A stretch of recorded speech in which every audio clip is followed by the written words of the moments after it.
TaxAct knows filing taxes can be confusing, so we have live experts on hand who can help answer any questions you may have. Questions like, can I claim my SUV as my home office if I answer work emails in my car?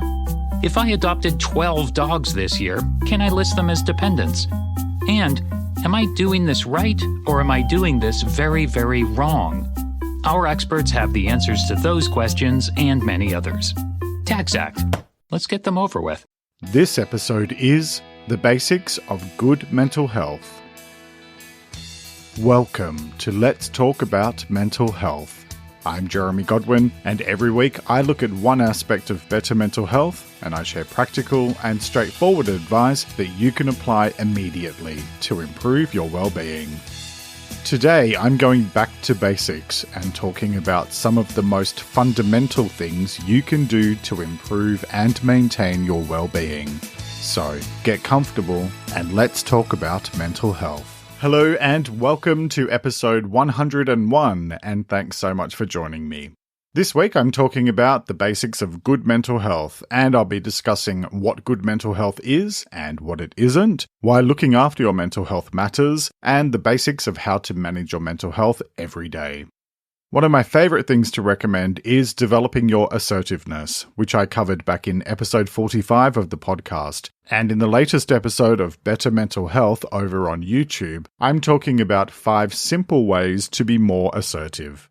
Watch it now on YouTube, and you'll find the link in the episode description. Or head to letstalkaboutmentalhealth.com.au/YouTube, where you'll find all of my past episodes. Please take a moment to subscribe to my YouTube channel as well, because I'll be sharing a lot more videos focused on simple advice for better mental health over the coming months. So, with that covered, on with this week's episode about the basics of good mental health. Apparently, being basic isn't a particularly good thing, and I'll leave the social commentary there. But when it comes to improving and maintaining your mental health, basic is actually a great thing. We often try to do 5,000 different things and wonder why nothing seems to be working, when in fact, you're more likely to see long-term sustainable success by focusing first on laying a solid foundation of actions and mindsets that can support you daily, and then building on that over time. So this week is about that foundation. Since this is episode 101, and because 101 is often used as a way to describe the foundational knowledge of a subject, I've decided to explore some of the most fundamental things that you can do to improve and maintain your mental health and well-being. I'm going to be talking about the core things that contribute to better mental health, and I'll be revisiting some of the most frequent bits of advice that I have shared over the past 100 episodes of this show, so that you can consider what may be the right approach for you in terms of managing your mental health and well-being. And so, as I do in most episodes, let's begin with some definitions and talk about what good mental health is and what it isn't. And I chose that term good mental health for a reason. If we're being completely honest, a lot of the coping mechanisms that we might use to deal with mental health challenges aren't particularly good or healthy, and they can do more damage to us in the long run. Although some actions or approaches might seem to take the edge off in the short term, over time, we can find that a lot of those so-called easy coping techniques become less effective or stop working altogether if they aren't grounded in healthy decisions. Because good mental health is not just the absence of symptoms of mental illness, just like good physical health is not just the absence of physical symptoms. That's more neutral in terms of your health and well-being, rather than indicating that you are in good health. Let me share a quote from the UK's Mental Health Foundation to explain what I mean. Good mental health is not simply the absence of diagnosable mental health problems, although good mental health is likely to help protect against development of many such problems. And the link for that is in the transcript. So, with that definition in mind, I'm going to continue quoting from that article to explain what good mental health is. The quote is, "Good mental health is characterized by a person's ability to fulfill a number of key functions and activities, including the ability to learn, the ability to feel, express, and manage a range of positive and negative emotions, the ability to form and maintain good relationships with others, and the ability to cope with and manage change and uncertainty. And again, you'll find the source for that linked in the transcript. So, continuing on from that, let's talk about why looking after your mental health matters. And it matters because your health is the single most important thing you have. Ill health has a negative impact on your life satisfaction, while good health has a positive effect, and it helps you to reach your full potential so that you can thrive. Health does not just magically come without any effort either, and please trust me when I tell you that everything takes more work as you grow older. The other day, I had sore legs for hours from just sitting in an odd position, so young people, be warned. We all have mental health, just like we all have physical health, and it's not something that we just acknowledge one day a year and be done with it, in case anyone was wondering why I chose not to post anything about World Mental Health Day on October the 10th. Mental health challenges affect roughly 20% of the population worldwide, according to the World Health Organization, with the most common conditions being anxiety and depression, as well as substance use disorders. However, that data is pre-2020, so it's already well out of date. Nobody knows for certain what the numbers look like now, but there's general agreement that it has significantly increased due to the far-reaching effects of the pandemic. So, looking after your mental health matters because now more so than ever in recent memory, we need to find ways to not just get through the day, but to proactively look after ourselves. And we also need to find ways to thrive in spite of all the challenges and upheavals that we're still dealing with. That starts with making your well-being a priority every day, and it involves having open and honest conversations, because the more we talk about it, the easier it gets. I'd also like you to consider that your mental health touches every area of your life. Our lives and our work are not separate. They're all a part of who we are, and so how you feel, both physically and mentally, will have an effect on your performance at work, as well as your ability to lead a satisfying life. So, if there were ever a case to be made for why you should make your mental health an absolute priority every day, let it be this. Your overall life satisfaction is directly connected to what you do or don't do to improve and maintain your well-being. How do you do that? Well, let's get into the how-to part of this episode and let's talk about the basics of how to manage your mental health every day.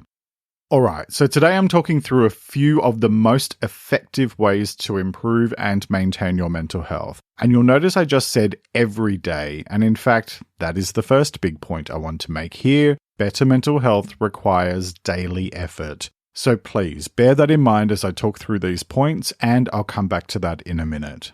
Okay, so my first main point is there are no quick fixes, because I may as well just get the tough message over and done with up front.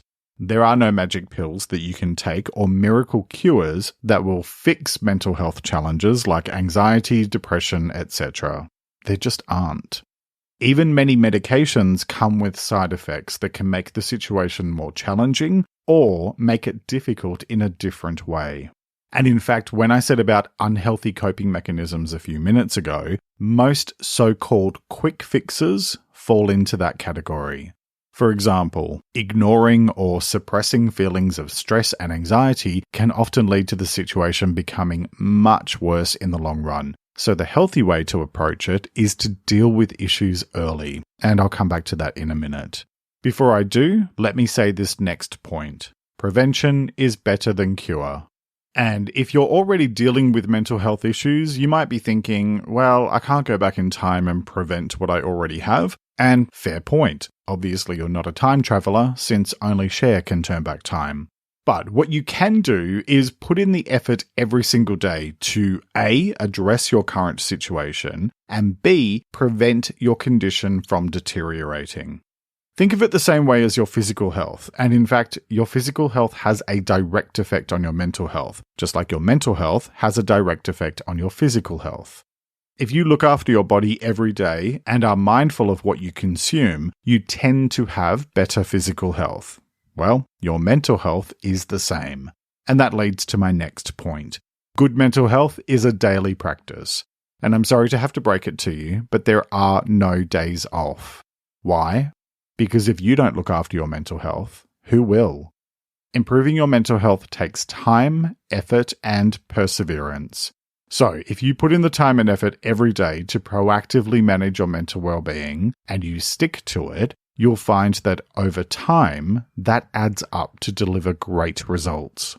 If you just wait until there is an issue, you'll often find it takes more work to resolve the problem. So please, be proactive and make both your physical and mental well-being a priority every single day. Good mental health is a combination of 20 to 30 little things every day, like rest, exercise, eating well, reflection, gratitude, mindfulness, journaling, etc., combined with the odd big thing every now and then, like therapy. And it's also about dealing with issues early to reduce the risk of them growing into larger issues. So, my next point is, good mental health is a combination of self-management and external support. So, I usually say at least once in every episode that it may help you to work with a professional, like a therapist or counselor. And I do that because if you try to do it yourself, you might find that you get stuck or that you aren't really sure what is working and what isn't. A professional can help you with that because they can give you objective and unbiased advice and guidance. I mean, hey, it's what I do with my clients that I work with one-on-one as a coach and counselor myself.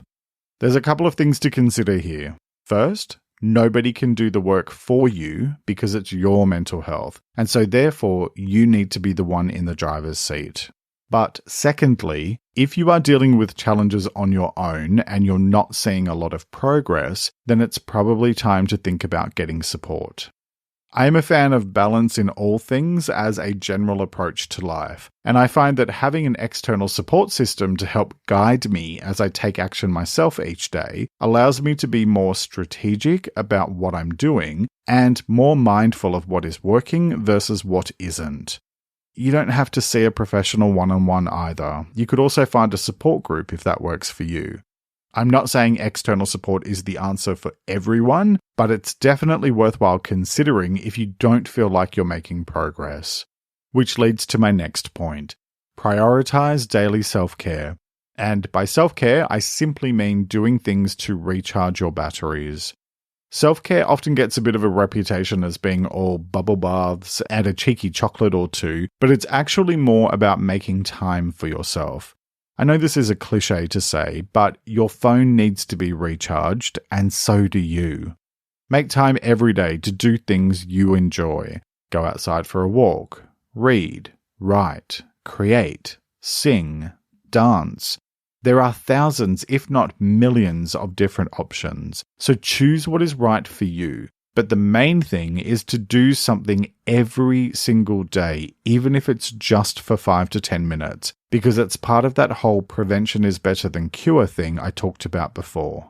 And let me just say here that if it feels indulgent or not a priority, consider this. If you don't look after yourself and replenish your energy, who will? Because I can guarantee you that nobody is going to do it for you. It starts and ends with you. If you want to have the physical and emotional strength to show up for the people you care about and for what matters most to you in life, then you need to recharge your own batteries on a regular basis. End of sentence. Okay, so my next point is related, and it is, know your priorities and focus on them. And by priorities, I mean not just at work, but in life. Make what matters most to you the core of what you do and don't do. There are only 24 hours in a day, and hopefully you're using some of those for sleep. If not, please do. And so you need to be conscious of where your time is going. My philosophy on this is that if it doesn't matter in terms of the main 5 priorities in my life, I let it go. You don't have to say yes to everything, and nor should you. There will always be demands for your time and attention. However, you need to be clear on what you will and won't take on board. Which leads nicely to my next point. Set and maintain healthy boundaries. And who knew I was going to talk about this one? Oh, that's right, all of you that have ever listened to more than one of my episodes, since I say this one nearly every time. Boundaries are simply about being crystal clear on what you will and will not accept, and then setting and maintaining limits. You can do that with kindness while still being assertive, and as I mentioned at the start of the episode, I have a video on YouTube about assertiveness and mental health, plus I covered assertiveness in episode 45. And once you set a boundary, it's then up to you to maintain it, because unless you stick to it, a boundary is just an imaginary line. If you'd like more on the subject, I talked about boundaries back in episode 53. Okay, so next, focus on what is within your direct control. Many of the things we worry about are outside of our direct control. Will it rain on the weekend when you are planning a barbecue? Maybe. But unless you have developed superpowers I don't know about, you have no control over that. It's the same with other people. You can't control them, and when you accept that, it makes it easier to let go. All you can control is what you choose to do and say. You can influence other people and events, but you cannot control them. When you accept that fact, it makes life far simpler. For more advice on control, check out episode 48. And speaking of simplicity, that leads to my next point. Embrace simplicity.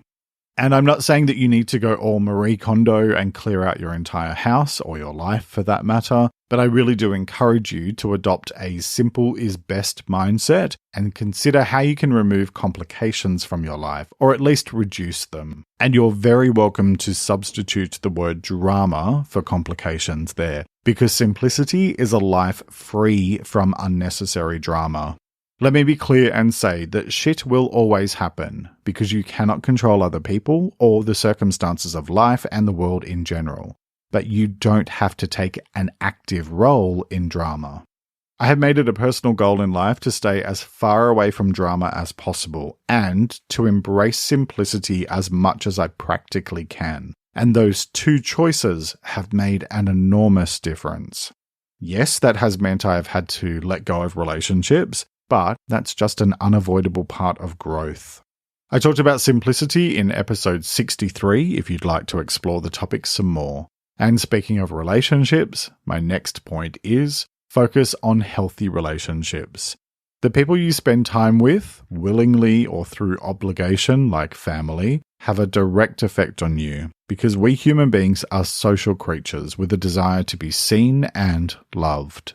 So, when there are negative or unhealthy relationships in your life, it can drag you down and cause damage to your self-esteem and self-worth. By the way, I covered self-esteem in episode 43 and self-worth in episode 78. Choose to treat yourself with respect and only maintain positive, healthy relationships. Note that even a healthy relationship has conflict sometimes, and I covered conflict in episode 88. But the difference is that in a healthy relationship, both parties choose to focus on solutions rather than doubling down on the conflict. And if I may also say here, being related to you does not give someone the right to treat you poorly, and you are not obligated to put up with shit. Set boundaries, maintain them, and be willing to meet people part way without sacrificing your own needs. And if necessary, remember this. You cannot change the people around you, but you can change the people around you. Moving on, my next point is learn to consciously observe your thoughts, because thoughts are not facts, but often we treat them like they are, especially if we're stressed or overwhelmed. Consider what you're thinking and ask yourself where it's coming from. And then once you have an answer to that question, dig a little deeper and keep on exploring until you're clear on what the cause is so that you can then address the root cause. If you just react to your thoughts, then you'll often find it can create more issues than if you had paused and taken the time to consider what is actually going on before then responding in a thoughtful way.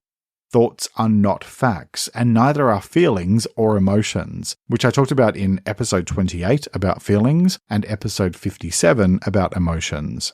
Of course, you will feel things, you are a human being after all, but feelings don't tell you the whole truth. and they are often deeply rooted in your own ego and fears. And I talked about those two topics as well. Ego in episode 68 and fear in episode 10. So instead of just reacting, stop, breathe for at least 10 seconds, and allow your rational mind time to catch up.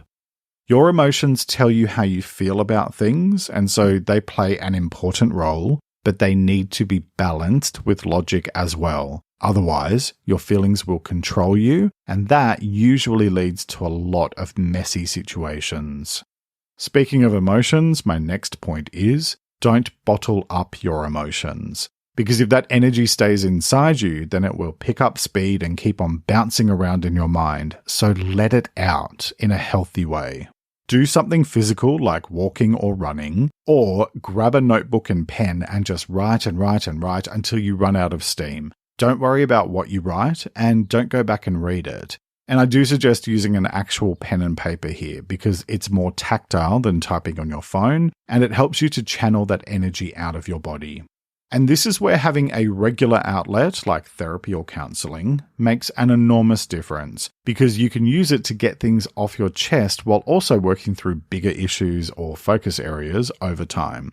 I see my therapist weekly and most sessions start with 10 minutes or so of me doing a download of whatever I need to release. And it makes the world of difference because once it's out, it's out.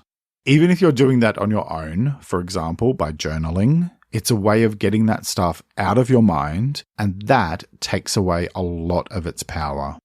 Okay, so next, cultivate a positive mindset. And I talked about mindset in episode 31 and positivity in episode 90, as well as optimism in episode 47. So I'll be brief here. You can choose to look for the positives in life or look for the negatives. Either way, what you look for is what you get. Only one of those two options is going to help you improve and maintain your mental health and well-being. And in case you hadn't already figured it out, it's not negative thinking. In the words of the 17th century writer Joseph Addison, cheerfulness is the best promoter of health and is as friendly to the mind as to the body. And so, my final point before I wrap up is create your life. You are the one in control of your life, and you get to decide what you do and what you don't do. With that comes great opportunity, because you can be and do absolutely anything you want. Rather than letting that overwhelm you, I encourage you to use that knowledge to help you to grow, which you do by taking small steps each day to be the best version of yourself possible.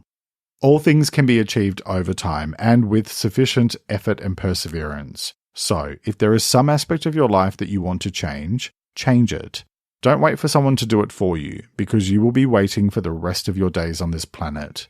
Your future is in your hands, something I just talked about in episode 100 about the future.